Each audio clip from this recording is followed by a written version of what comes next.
Hey, welcome to the Real Fisherman. Tonight we got Todd Smith. Todd's caught a few big fish in his life. One or two. Been a I little told while. him everything he knows. What's the state record? What's the state record in 65 Tennessee? 6, Ralph Dallas, 2000, in 2000, I think it was. Oh wow, 65. I couldn't Yeah, imagine 65-pound striper. yeah, Have you yeah. gotten close to that? I've got fairly close, but no cigar. I thought I had it one time, and it was that one that you brought up earlier there. That was it. That was the biggest one I ever caught, and not that one. Not that one. That one. That one. That's it. That's the biggest one. Well, you want to Hey, start the girl. show off telling us the story of this fish? Well, all of my big fish stories are pretty much the same, with the exception of a couple. The times that I caught them, usually the only one I caught. It's kind of strange. I don't know if they're just more loners or nomads, but usually when I catch the big ones, those really big ones over 60, they were just the only hit. But uh, as you can tell, that was after the sun had went down a little bit, and I had just pulled up to one of my spots and got my rods out, and Where was that just spot at, Todd? well, I'm not going to tell you that, even though. But as you say that point right there, I just want to say everybody's got their favorite spots. I mean, that's just a given. But these fish travel so much that it's really irrelevant where you catch it. But now I'm always going to go back to certain spots, and there'd be certain spots I've caught fish, never caught them again. Um, but this particular spot where I've caught that, and I've caught a lot of big fish there on that one. But and it's usually the time of year, all with exception of two of my really big fish, they all come in the first 2 weeks of April. Uh, and that's just for here. It's always been prime time for me, and I haven't caught, with the exception of two, I hadn't caught any of them outside of those 2 weeks. Now I've caught 50s all throughout the year, but it's always fun getting out and trying to figure it out. You said the 1st of April. Is it? Have Yeah, you the caught first them 2 weeks around of the April, same exact time from year to year, or does within it 2 weeks, within two within weeks two every year. weeks every Yeah, year? Okay. yeah. I've caught one really big one in November 27th. Don't remember the year. And then in February, early February, I caught a really big one time. Not to say that you couldn't catch them anytime, but it's just being on the water enough where something's eventually going to go your way. I don't know anything more as far as techniques than anybody else. I do stuff that I don't use leaders and anything like that. I use 200 Hmm. pound braid. That's crazy to me. You just go Yeah, straight 200-pound straight braid. braid. Yep, straight to the whatever I'm fishing. That's what I've always done, and even in clear water, I do it too. I mean, I think that when And those Todd, big Todd, let me fish are interrupt you for a minute. I've all right. asked you this before. I don't know if you remember. Tell everybody why you use 200-pound braid. Well, when I first moved over here to Carthage, it wasn't to fish. My business brought me here, and I've always fished though. Growing up, fished all the time. Uh, and Ralph had come out there one day, and I didn't know he was a guide. I was just talking to him, and he started telling me about it, and I wanted to hire him. He said, "No, I don't take nobody local." So at that point, I was going to learn how to do it myself. So I always used to tie my own bucktails. Got out there. I think it's Thanksgiving one year. Uh, won 42 pounds Thanksgiving Day, early 90s, somewhere in there. Anyway, that got my interest peaked. I mean, I'd caught them before, but not that big. Fish below Watts Bar growing up. Anyway, so I went to doing myself, try to learn. I start out with bass rods with, I don't know, 20, 30 pound line. And I remember the first time I pulled a board, the rod is like an ugly stick. It wasn't an ugly stick, but it just bowed all the way over. Just pull this is the weight of the board. But anyway, caught my first fish wasn't that big. Then I started catching a few more bigger ones. The tackle just wasn't doing it. I had got broke off several times. So, I went to he was Bass Pro, and they had 100 and 150 pound, and I started using that. And then how I got to 200, I had ordered it online one day, and they had that 200. I thought, well, I'm just going to go on up 200 anyway. Went to that, been using it ever since. I have broke it off from time to time, whether it's a rock or whatever, but that's the story of it. There's a little more to it, but we'd be here all night talking about it. But that's what I use on all mine, no matter what I'm fishing, whether it's a redfin, bait, cut bait, whatever. I use that line. But I catch my share of fish. I may would have caught more if I had to use leaders, but that's just something I never did. Just never did. I got a buddy. He liked the 100-pound braid, 80-pound leader. But the reason he fished so heavy, he said, Wes, he said, the quicker I can get this fish in, the quicker I can get him back in the water, and his survival rate. Exactly.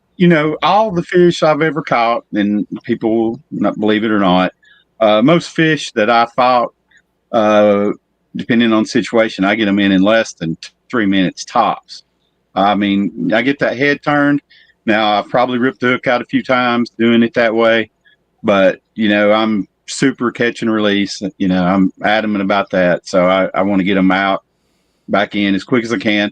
Even with that said, I know, and I've seen some of my fish not make it. No matter how long you fight them, some of them won't make it.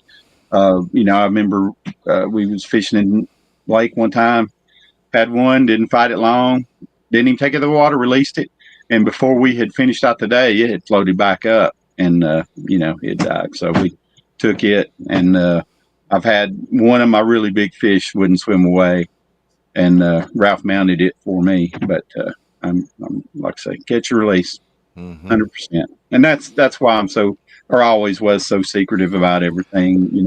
Everybody see him come over with the coolers, and it's hard not to get excited. You catch all this fish, and it's the biggest one you ever caught. By all means, keep it, mount it, whatever. But coming over here to eat these fish, that just bothers me. Even There's though all kinds of things they can do now with replicas, and you can have them drawn on, like I've seen canvas mounts. Yeah, there's all kind of ways. If you get the measurements, you could have it. Yeah. Dallas has made me a couple of replicas, and they look amazing. They really. You got a couple of pictures I sent you there that he done, and he really done a really good job. But they're an artist. Anybody that mounts those fish is just a true artist. They paint each scale. I didn't know all this stuff until, Ralph. I met Ralph, and he started explaining the process to me. But oh wow! Now, talking about Ralph, I think you said, Todd. I think you told me this story. Ralph got the state record striped bass. Yes. He hooked another one and lost it, and either found it later that afternoon or the next day floating, and it was 2 or 3 pounds bigger than the rig. Yeah, it was just caught. Yeah, he's got. Next time you're up, I'll take you over there, and he'll show it to you. He's got it in his cabin there, estimated around 70 pounds. I think it was like 48, 9 inches long. It was a beast. It was really just a beautiful fish. I mean, once you see one that big, they just don't look real, And when they come up to the boat, that's a different fish, when they come up.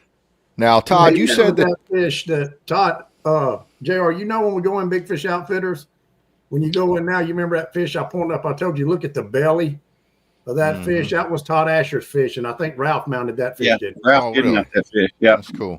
Yeah, Ralph he had always commented how big that fish was relative to the length, and it was probably one of the first 50-pounders I'd ever 50 whatever it was, 55 maybe, that was 45 inches, but.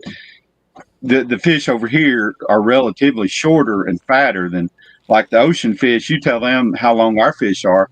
They said there's no way they'll weigh that, but they do because they don't even look real. They look like they swallowed a basketball in the early April. It's crazy. Plenty of forage, obviously. Like Chesapeake Bay, when we get on the radio, you'll hear them. They'll say 41, 42, 46. I was thinking they're talking about pounds.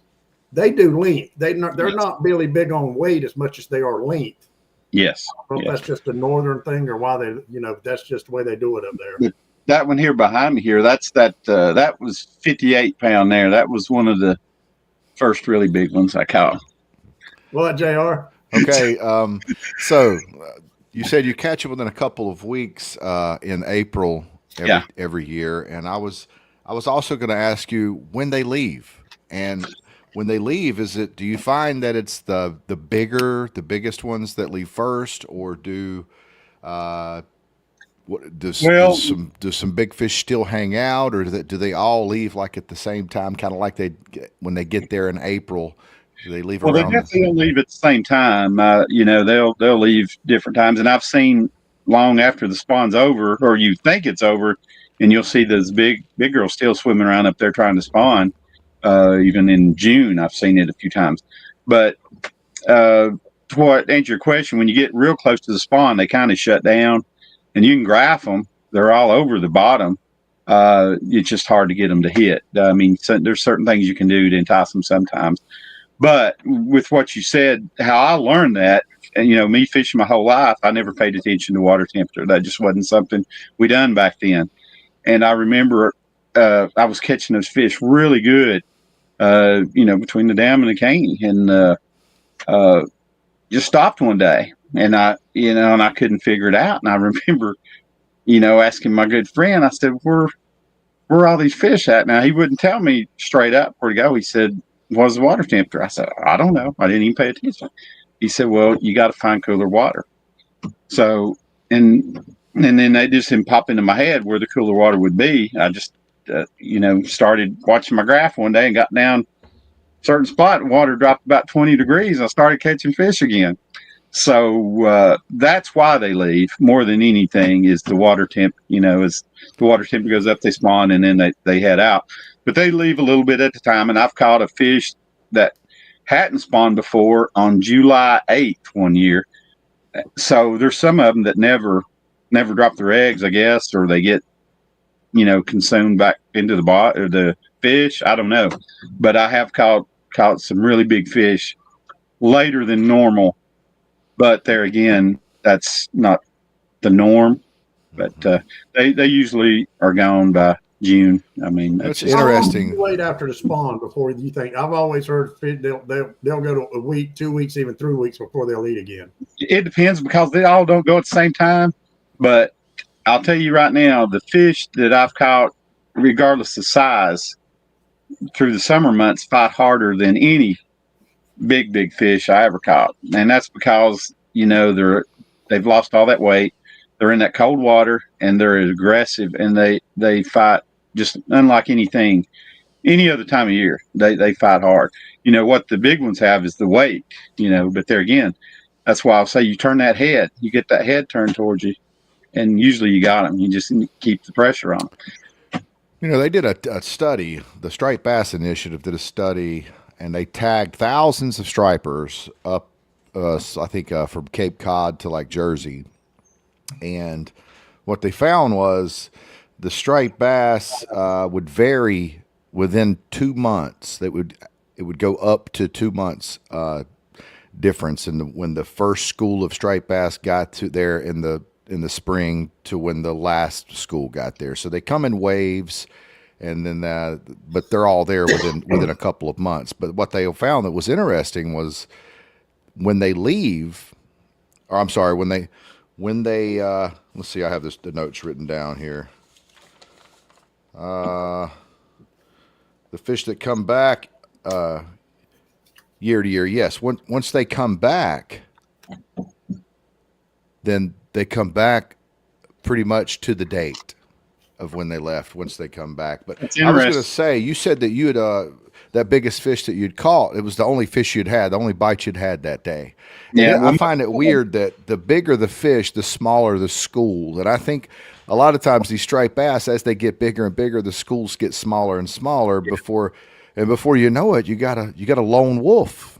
Yeah, I agree totally. And what you got to remember too, everybody's worried about. The biggest thing that helped me was when I stopped worrying about where everybody else was fishing and started doing my own thing. Now I had to learn a little thing on the go on my own, but that's when I learned the most, when I just got out.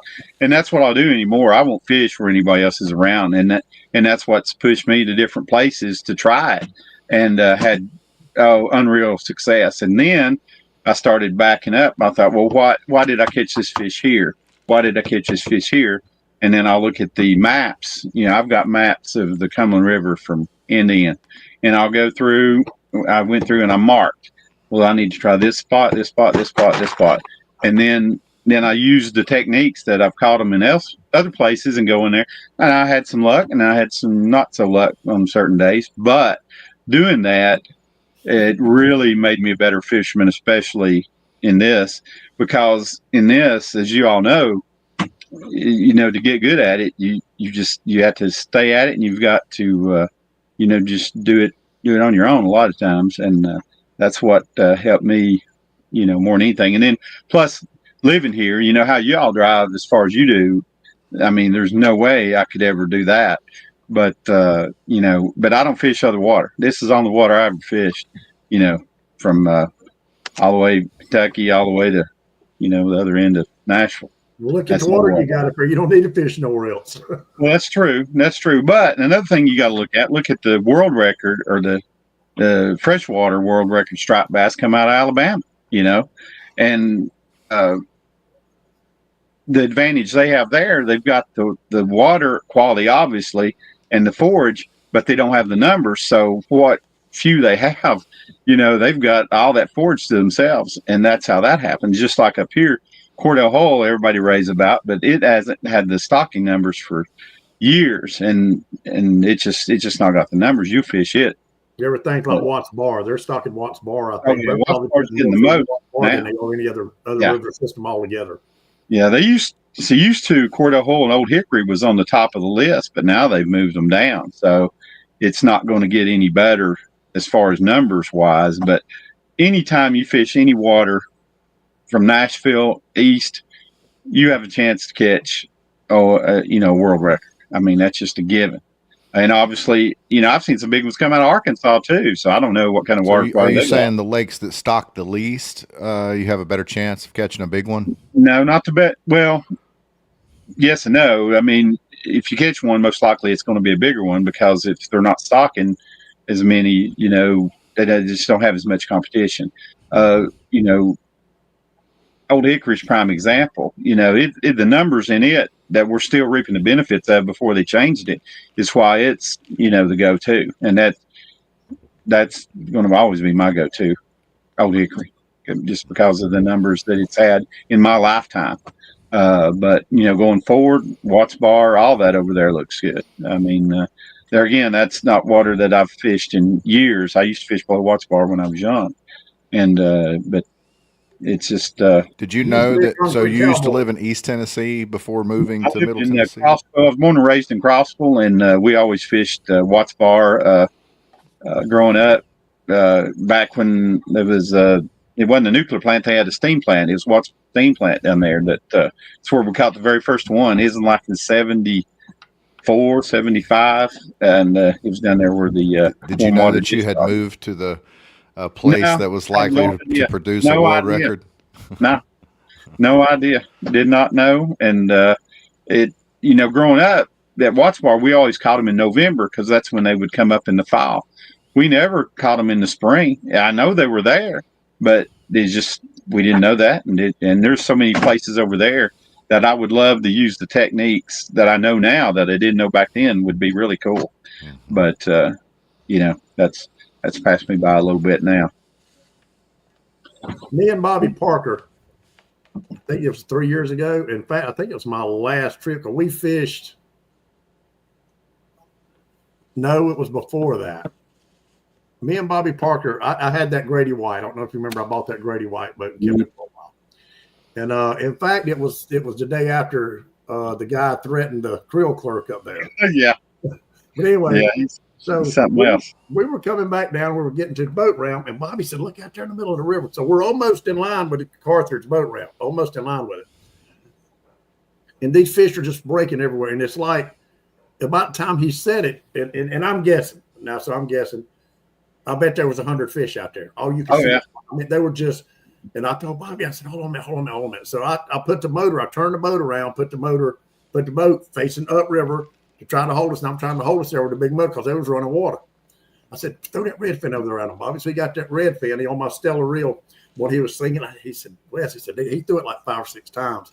So I said, shit, I'm going live. So I went live and I'm doing this video. I said, here, hold the phone, Bobby. So I got a trout. I tried to get up above them. And listen, it's like they're not spooked or nothing.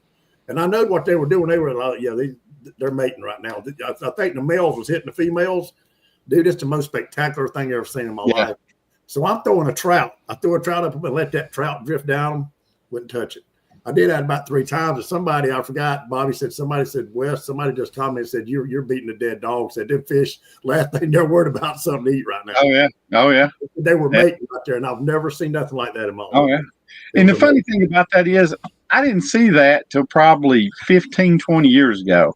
And I don't know if I just wasn't looking for it or what, but I notice it all the time now, when I'm on the water, especially that time of year, because when you start seeing that, fishing gets a little tough. Well, it changes.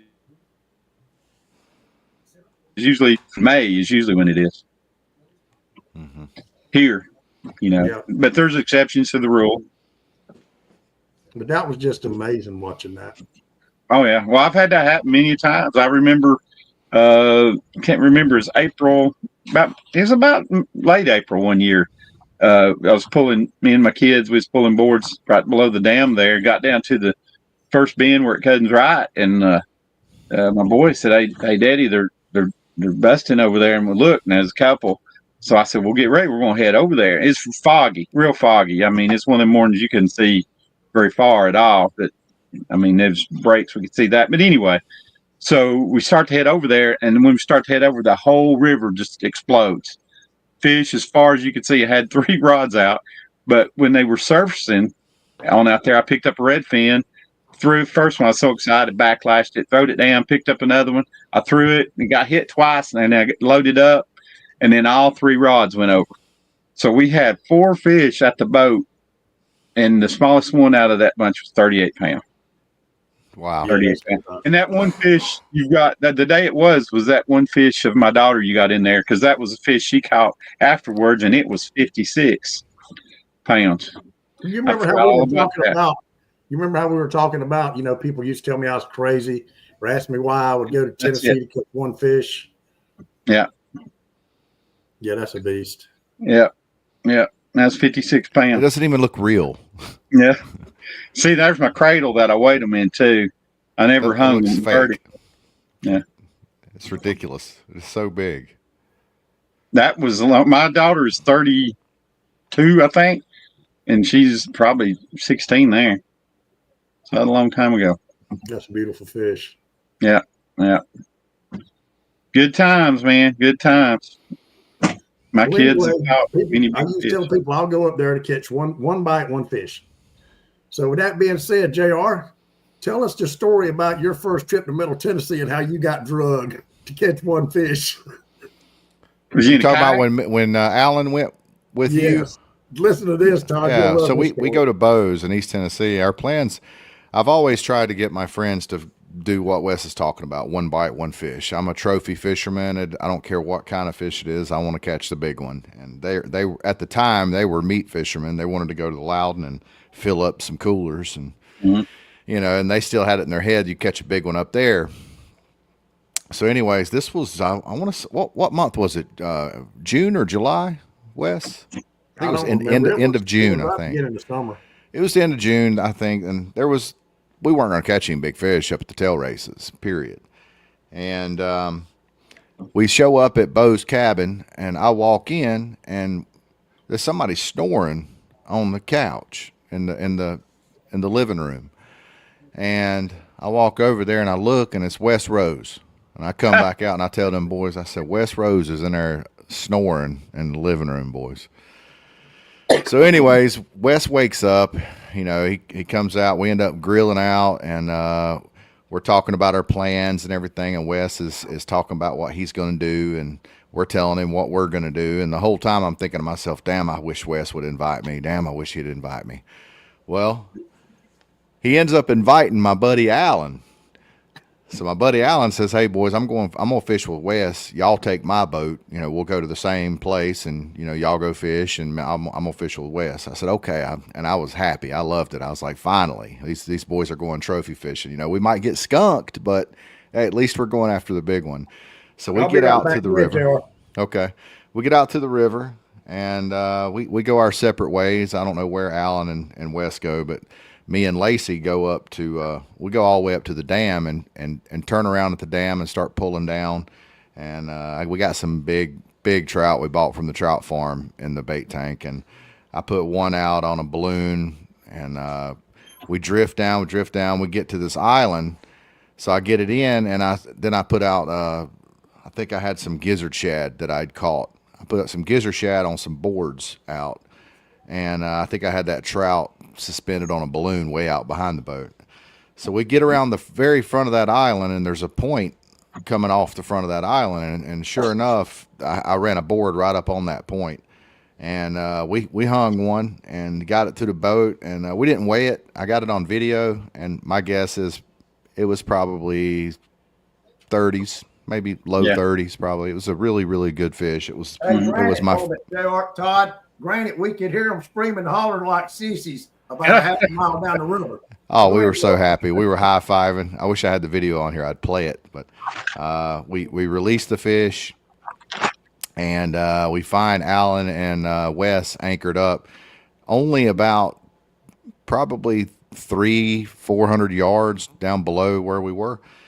And we get down there and we start telling them what happened. You know, man, we just caught the biggest striper that's ever been in your boat, Alan. You know, and Alan says, "Well, we caught one too.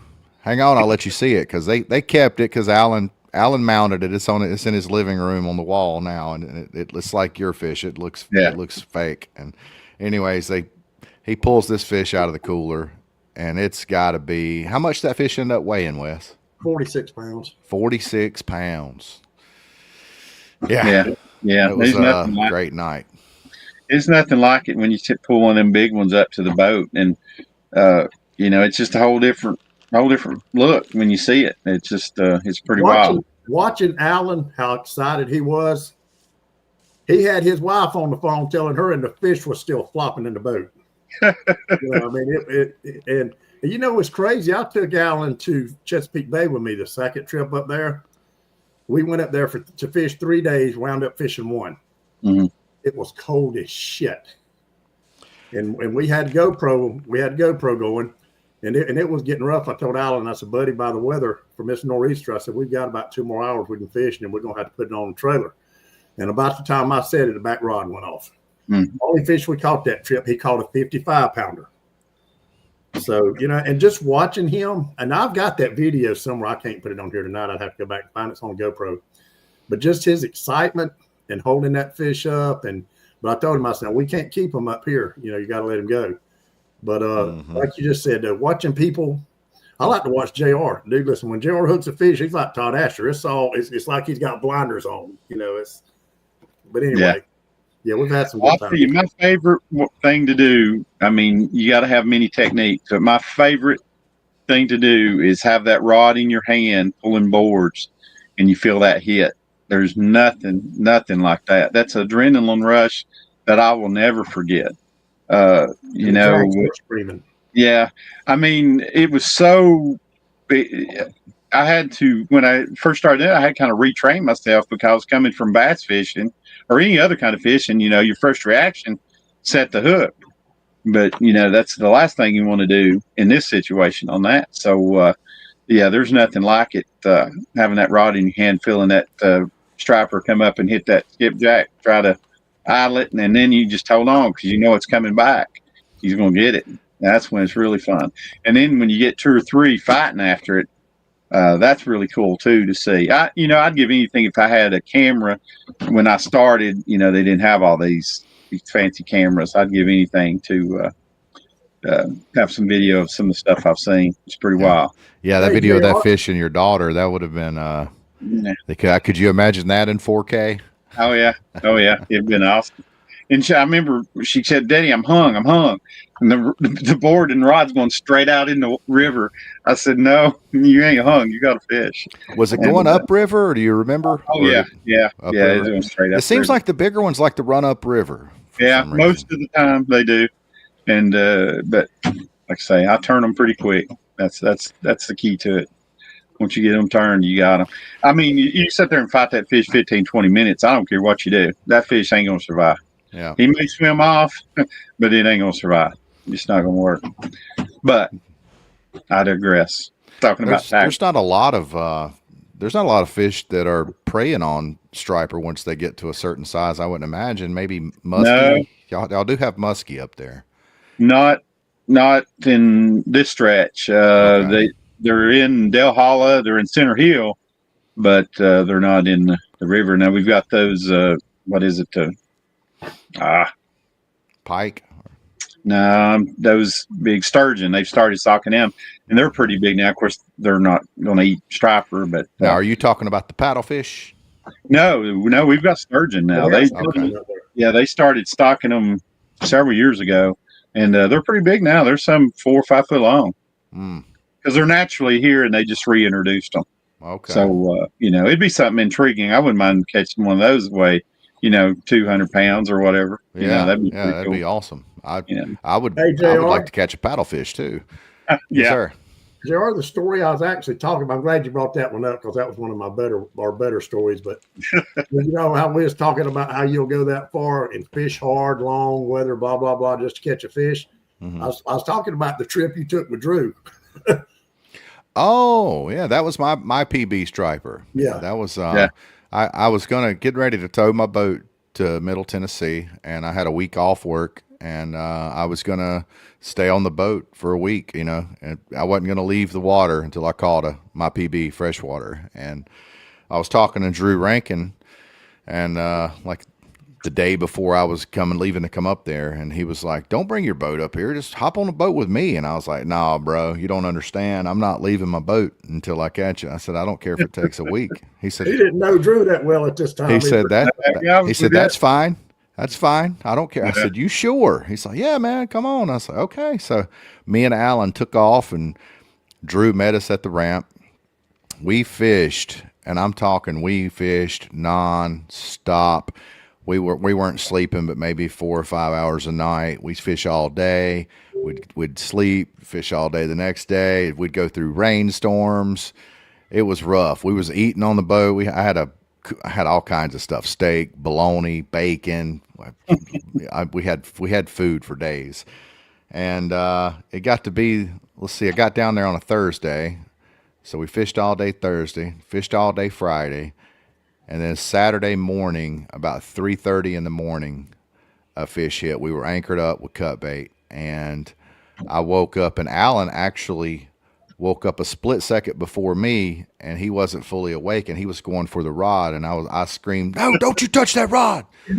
And got up, got the fish, caught it, took a quick video, and released the fish. Got it on camera, releasing it, and awesome. It was an excellent trip, man. It's definitely a memory I'll carry for the rest of my life. And hopefully one day I'll beat it. It was only 38 pounds, but was y'all ready to go to the house after that? Man, the boys, I was ready, but not as ready as those boys were. They were ready, buddy. They were both ill, and you stay on the boat with a couple guys, and you'll see how good of friends you are. I promise you. That's why we won't send astronauts any further than the moon. We can't. It's been proven humans, they can't stay in a confined area more than. They've done studies with primates, and it's not very long before they kill each other. Mm-hmm. So yeah, it was definitely a test. It was a fun trip though. 38-pound stripers. Drew wouldn't let me lie about the weight. We waited on bogas, and I don't know. I think the spring in those bogas must have been rusty or something, because that fish looked bigger than 38 to me. Yeah, they fool you every now and then. I told Drew, I said, Drew, do you have another scale? This is bigger than 38. He's like, no, it's 38. I was like, okay. Hey, Todd, David Smith's comment. He said he said to tell us about the first rock you caught below the dam on a big bucktail jig. Yeah, he was with me. That was one I was telling you about earlier. It's 42 pounds. That was actually bucktail I tied. I used to tie them on bucktails, and but yeah, that was back in the early 90s, and he'd come down there with me, and we'd caught it. I think the hook actually come out of it when he had the boat, and my brother had lifted it just in time. That's another thing too. Talking about that, I've never had a net in my boat. I'll either cradle them, or most of the time anymore, I don't even get them out of the water. I can't really now, but yeah, the nets are not good for them big fish. And I'll tell you something really interesting that I'd only seen one time. Actually, me and Ralph was fishing down Old Hickory many years ago, and I had been catching fish in this spot, and me and Dallas went back down there. We caught one, and when we brought it out of the water, the fish had a perfect imprint of a net on its side. Wow. Never had seen that before. But Ralph was commenting, you've been netting these fish. I said, no, Ralph, I ain't got a net in the boat. And I didn't. I never had netted it. And I only hooked myself one time lipping them, getting them out, maybe 2 times. But yeah, that's a big one. That's something I'd learned from the biologist TWA here. He said, don't hang those big ones because it'll kill them. Yeah. Now they do make a what they call a conservation net, and it's extremely deep, and the bucket is extremely wide. So the fish, I don't know, it's supposed to be better for it, but yeah, I imagine net, even with that, it's probably not good. Well, and then plus the material of the net, if it's like a typical net, it left an impression on there. I think if it's a slick, that's one of my newer cradles that I had them. They were slick. They were made out of that construction stuff. But anyway, it wouldn't pull the slime coat off. Mm-hmm. Like that one there. I was bear hugging that one. That's a beast of a fish right there. I'm just telling you, it's just perfect shape. But anyway, when it still looks like a monstrosity when you're holding it up like that, it's big. And and I'm 6'3", probably 280 something there. But anyway, I'm sure I took the slime coat off when I held it up, and that's the first thing actually Ralph told me when I done that. He said, you can't hold it like that, but that was literally the only way I could hold that one. It like I say, it was a beast. It was a beast. You was talking about fish not being at the same place. It's weird. My first trip to Middle Tennessee, first day I was up there, I caught a 44, 45 pounder with Patrick Miller and Michael Walker. We were way up the canyon. And of course they were pouring water. I think we were up in there about 4 or 5 miles. Maybe we were way past the second bridge. Anyway, so that next day I went fishing down there by myself, didn't catch nothing. Well, that afternoon, James Long and Bobby Parker, the whole crew was up there. So James didn't want to go, but I said, look, buddy, you going fishing with me. I said, we're going to go cut bait tonight. So long story short, we're going up the Katy. You know where I'm talking about. I've told you about that first curve. Well, I seen this rope hanging from a tree. So I said, well, let's just start right here. And James said, what makes this place so good? I said, I don't know, buddy. Never been here before, but somebody tied a damn rope in that tree for a reason. So that's all I knew. So we throw the anchor off. Probably some bluegill fishermen. Yeah, I know, right? So I threw the anchor off front of the boat. We got up there in the bean bag. Was there about an hour. Boom, rod goes off. And I think that first fish was like 44, 45 pounds. I was like, see, I told you it's going to be a good spot. So anyway, long story short, we started about 7:30 that afternoon. We caught 6 fish. 4 of them was over 40 pounds, and James caught one. We didn't weigh it because it was about 2 o'clock in the morning. That fish, it might have been 50 pounds. I got a picture of it. I mean, it's huge. So now we're on our 5th fish. Yeah. Well, now it's about 4 o'clock in the morning. We're laying up in the bean. Now it's about 3:30. We're laying up in the bean bag. I'm asleep. I'm already asleep. And James is laying up. We're on the bow of the boat. He's laying up there with his head over in my lap. He's asleep. And I said, James, wake up. The rod's another fish going off. He said, hell, I don't want it. You get it. I said, it ain't my turn. You get it, dude. I'm tired. So anyway, finally talked James that got up. He got the fish. That was like 43, 44 pounds. Wow. Every time I go to Middle Tennessee, I always go back to that spot and try it. And I've been there 10 times since. I've never caught another fish in that spot. Yeah, it's hard to get James up. I can vouch for that. Yeah, it's hard to get James. Yeah, I've got a couple of spots that I used to wear them out in, and then they just stopped. It's weird how that that happens. But you was talking about that rope. I remember one time me and my wife was fishing, and we'd caught a lot of fish, and to get her to go is just a miracle anyway. She don't like to go, but we'd caught some fish, and she's ready to go. And I got real quick and headed back to the ramp, like 5 miles. Get back, and I realized I left my marker. It was a marker where I was fishing. So I said, I gotta go back. And she said, I ain't going back up through there because it's dark, foggy. So I had to put her out, and I run. It took me another 20, 30 minutes. I run all the way back up there to get that, come back. Because, you don't, like you just said, you found that rope. I wasn't leaving no sign of anything where I was. Wow. Now, I don't know. now tell us about this here, Todd. River. I don't know. Oh yeah. That there, I was For people listening and not watching, this is a picture of a very, very bent up prop. there's a certain spot I was catching these fish, and I didn't want to run back over them when I was running up through there. So I knew I was close, but once I hit, that was it. Because then it just been in digging, and it hit so hard. My phone gave me an alert. He said, "We detected a collision. Are you okay?" And I was, obviously, but I kept fishing, but thankfully I was downriver. The ramp was, so that was a bad day. It broke the shaft. It just snapped it straight off. You said you don't really pay attention to the water temp. Were you paying attention to the depth on the depth finder? Well, that water there, it's shallow. I mean, all the time. I mean, it's just, and I knew I was close. So I was watching it, but usually I'm over farther, but I didn't want to run over the fish. So what you're saying is, the area that you were fishing is there any dependence on flow? How does flow affect? Always flow. The only time when flow for me don't make a difference if you're fishing a lake, but that's a whole different animal. But you fishing a dead river, I'd rather not do it. I mean, that's tough fishing right there. But you fish it right as that water current comes on. If you're around fish, you'll catch them. Yeah. As soon as it comes on, I mean, it's just, that's money. Do you notice now? Is all of your big fish, have they all came in the spring, or have you caught big fish? I caught one in November 27th and one in January. I don't remember the exact time. How would you say they fight? Do they fight any harder, or do they fight harder in the spring versus the fall?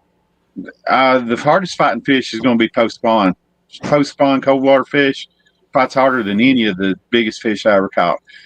When they get that big, from my opinion, they're kind of lethargic, to be honest with you. There is no, I mean, they get that weight going, and every swipe of that tail, you definitely know it's there, but it don't have that in like June, July, August. Those fish are it's just like they're hyped up. I mean, they just, in that cold water, they've lost all that weight, man. They're just trying to gorge on all that fish. They're super powerful then. I mean, unlike any of the biggest ones. And for those of y'all that are confused with what Todd's saying, the cold water, and he's talking about June and July and August.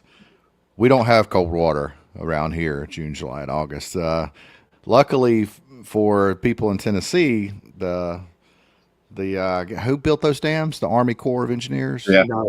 When they built those dams, the TVA. Okay, when they made them very deep, and so when they release water, it gets released from the bottom of the water column, which is very, very, very cold water, even in July, because the water stratifies in those lakes, and so they get to reap the benefits of 50, even water, even in the 50s, right? In like July. Oh, yeah. I used to see it back 15, 20 years ago. It'd go from 70, 75. As soon as you get there at the mouth of the Caney, I've seen 48, 47. Wow. I haven't seen that in a long time. It's been about 55. And I don't know if all the work they done on the dam changed it. Well, obviously something did, but it don't get as cold as it used to. But it's still, is how we have these fish we got because of all that cold water. Maybe they changed where they intake, the depth that the intakes are, or something like that. They've done something. I don't know what. They're still working on those. So what did you find was the best time of day, or did it just vary? Like, was the Oh, morning bite better than a well, I afternoon always bite? like the morning bite. I always tell Wesley he sleeps too late, and that's where I started keeping my own baits. I've got several tanks here. I've got one 800-gallon. But anyway, and I keep skipjack, and I got a pond next to my barn that I keep them in. I I was keep going to them. guess your favorite bait is probably skipjack. Oh yeah, hands down, no questions. That's exclusively what I used for years. But anyway, keeping them baits and being on the water at daylight, there's nothing like that. I mean, you just can't beat that. But and then there's times in the winter when those fish, they get zeroed in on those thread fins.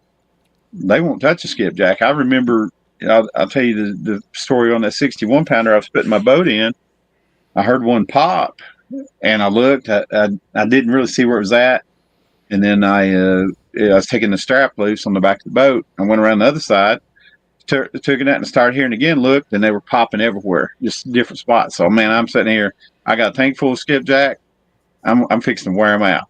So I put in, start pulling through those, pull through them. Nothing. They would not even look at them. So, and then one of them come right up next to the boat in a big ball of threads, and he just rolled in them. I mean, it was a beast. So I thought, well, they definitely keyed in on that smaller bait. So while I had it on the dash, I don't know, I had a shad wrap laying there. So I picked up my redfin rod, 200-pound test line, throw that shad wrap on there about, I don't know, 2 inches. And I seen one roll. So I threw it over there, and as soon as the thing hit the water, man, he inhaled it. And that's the November 27th fish, 61 pound. Wow. So that was caught on a artificial. Yes. Yeah. Wow. Yeah. Okay. The only So one I've ever caught since I've done this kind of fishing. And I was going to like ask you if all you ever pulled or used was missiles, but I guess not. I guess you can catch them on the smaller profiles yeah, too. that's a rarity for me. 9 times out of 10, even in that same situation, they'll hit those skipjack. Colder, there's a rule of thumb, Todd Asher told me, and I believe it. The colder the water, smaller the bait. Oh, absolutely. But I've seen exceptions to the rule. I mean, I've caught them on those big skipjack. I remember seeing some 49, 48 degree water in the wintertime, catching them pulling boards. But yeah, that is, more the rule, but that's the way it goes sometimes on there. Listen, Todd, me and Shane Howington, we were back in Back Creek one morning, and I remember this like it was yesterday. It was 45 degrees. The water was 45 degrees. It was cold, and we had about 12 trout, and they were like 8 inches, 6-8 inch long. They wasn't that big, so I knew the water was cold, so I wanted to kind of keep the bait small. Well, I had about 4 or 5 thread fin in there that had been in there previous day.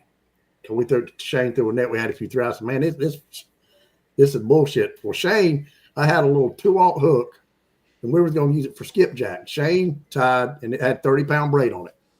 He tied it straight to a little 2/0 hook and put that thread fin on it and just threw it off the back of the boat. I said, man, why are you going through all that trouble? He said, hell, it ain't going to hurt. Dude, that thing wasn't in the water 5 minutes, and it took off screaming, and we chased that fish. And it was 37 pounds. We chased it. Yeah. He caught it on Lori's skipjack rod. Yeah. Little thread fin like that. The first person ever told me about that, I don't know if y'all ever knew Steve Baker. He's a really good striper fisherman in East Tennessee. Still is.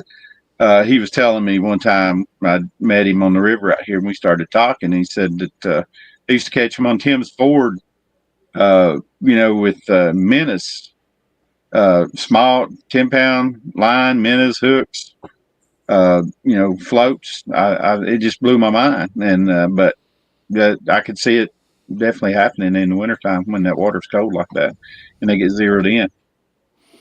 Rods, are you like Todd Asher and you just use whatever bargain basement rod you can find? I've got two that a good friend of mine helped me build. All roller guides and everything, and they're nice rods. I love them. But I've still got the first one. When I was telling y'all how I upgraded to where I got to these big rods is BWB. What are those rods? That it's BWD 1180 or TWC. No, it's They got a tangling with catfish TWC rod. well, Bass Pro is where I got them. Bass Pro. I just went there and went to the ocean section and got them. I Oh. ended up putting roller tips on all of them, and that's the rods I still use So to how this does day. the braid, the 200-pound braid, work with the rollers? Is that just pretty good? Oh yeah. That's the reason I put them on there, and it's definitely the way to go. I mean, you know, local people when I would launch, they'd come up to my boat and look at it, and they think you're crazy. You got these, 200-pound test line roller eyes and stuff, but it's just in my mind that's just what you need. To because if you don't have those, you're always chancing it's going to cut into the eye, especially the tip, and catch you a fish. Just Yeah. like Because I've braid is had. very, very prone to dig into the Oh yeah, eyelets. oh yeah, and Now, then you can get a lot of smoother braid now. I think they've come a long way with braid. You can get some braid now. I mean, even the 200-pound braid that's just real smooth. It's not as Yeah, I mentioned the Super Slick Power Pro and the Suffix 832. Power Pro is what I used, and I can throw it. I take a red fin and I can throw it. Well, not so good anymore, but I could put a red fin on a quarter in 50 yards with them things. It's amazing how you can throw it. You don't think you could, but braid has come a long ways from the old spider wire back in. What's your what favorite real. red fin, the broke back or the solid? Well, depends on the situation, but I usually take a broken back every time. Actually, I like a Bomber J17. That's what my favorite new one is. Okay, Broken so back. that's not a red fin. That is not a That's a red fin. bomber. Yeah, it is a bomber. That is, I'm like you. I'm more. I like the bombers better myself. I like the bomber long A for around here. but it's weird. I've had times where they'll hit that bomber and they won't hit the red fin and vice versa. I don't know why that is. And it just changes from time to time. Mm-hmm. So I got two questions. First of all, what kind of reels you use? What's your favorite reel? Abu Garcia. That's just what I've always had. I used to have you just gave JR a Woody. That's what I've always used. I've got some my big rods. I got 10,000s. Is because they hold so much line with that braid. I didn't even know they made a 10,000. Not anymore. They're black. I've got probably a dozen of them. Wow. And then my casters, I like a 7,000 for my red fins. I love them. I wouldn't use anything I love else. them too. Yeah, I don't blame you. It's the best reel out there for that kind of fishing. Yeah, And if I had it to do over again, I think I would have went with the 7,000 C3s. I got all 6,500s. Yeah, I like this. You can't get these anymore. I've got this casting 7,000 with it's got the thumb release on it, and I use the left-handed one. I'm right-handed, but I don't see the point of casting one hand and throwing it back. So I just learned how to do it. Same way. If I'm just cut baiting or pulling bait, I'll use right-handed reels. But if I'm working a bait like an artificial, then I'm using a left-handed reel. Yeah. If I don't have a left-handed reel, I'm turning that right-handed reel upside down. If I'm walking all a my dog reels or are- something. All my reels are 01s. Yep. 10,001, 6501, 7,001. Yep. But I got a couple of those. But that braid. Oh, Go ahead. For everybody watching, not giving out spots, but if I was coming up to Tennessee or any river striper fishing, what would you look for?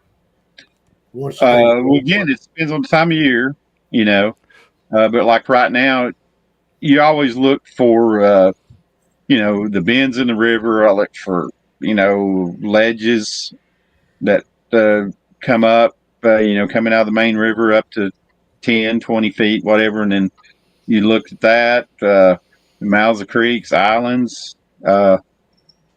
This time of year, like I say, they're moving a lot right now. That's the thing. And what's always puzzled me to this day, some of them come upriver, some of them go downriver. Some will be in the backs of the creek, some will be in the tail races.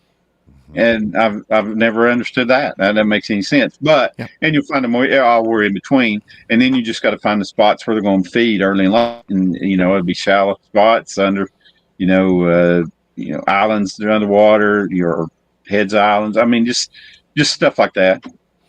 I've always said the big ones do what they want to. They Yeah, don't- yeah, they will. They don't go with the school. They Yeah. do what they want to, and it's very hard to predict sometimes. I don't know about lakes, but rivers, especially East Tennessee and Middle Tennessee, both of them. And I've noticed when the bait's plentiful, when you got a lot of bait, when you can catch a lot of it, especially right there above Carthage. When there's a lot of skipjack up there, I've never got a bite. Never can catch a fish when there's a lot of bait. But when there ain't no bait around, Yeah.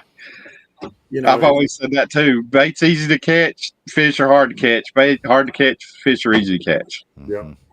But that's probably the most important thing for striper fishing: learning how, when, where, and how to keep bait.